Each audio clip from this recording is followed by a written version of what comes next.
Fiddler on the Roof, it's a universal story about three things truly that matter to everybody, right? Which is family, tradition, and love.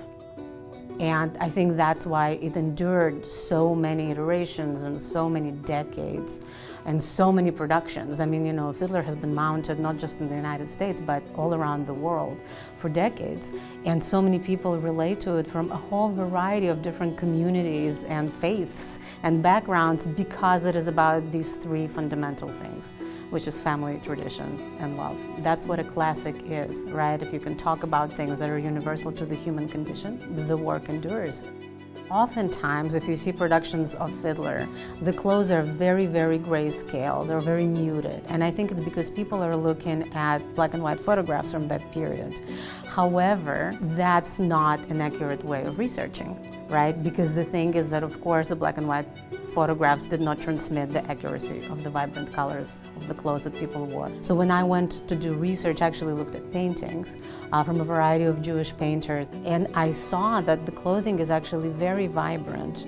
Now, of course, it faded with time, but in their origin, they started actually very colorful. We actually created a vibrant color palette that we're now distressing. We actually spent as much time making the clothes look worn as we do building them, because it's a whole art distressing the garments. And so we do things like we put weights in the pockets and we kind of weigh the pockets down. We stretch the fabrics. We make them dirty, for example, around the buttons, and we put patches on, right? Because we want to make sure that the clothing tells the story and that it looks very realistic.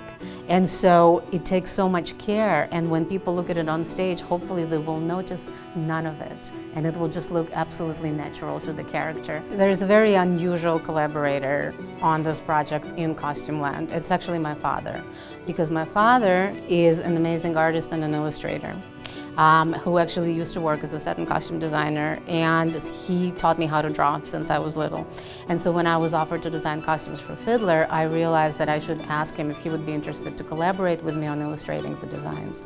And he was super excited about it, and so I flew to his studio in Israel, and we drew in his studio for about 3 weeks. And of course, at this point, there became not just costume sketches, but the actual illustrations of the people themselves, with the facial expressions, with the poses. Dad gave them this humanity, because in costume design renderings, we typically focus on the clothing to make sure that the drapers know how to create the clothes, whereas illustrators typically transmit the soul. I think the story of Fiddler on the Roof is important to share right now because it's important to share all the time. Because ultimately it's about empathy. And I think if this world lacks something, it's empathy. And it's a historic problem. It's not that like right now we lack more empathy more than ever. Humanity always lacked empathy. And I think that that's at the root of all of humanity's problems. And so I think any show, any film, any book that can increase the amount of empathy in the world needs to be shown as much as possible.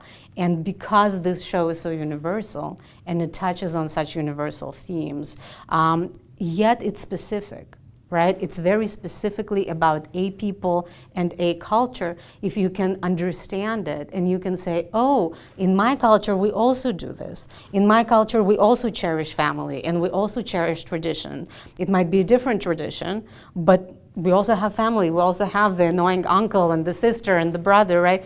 So if you can relate, you can empathize, and that's what's most important to do, I think.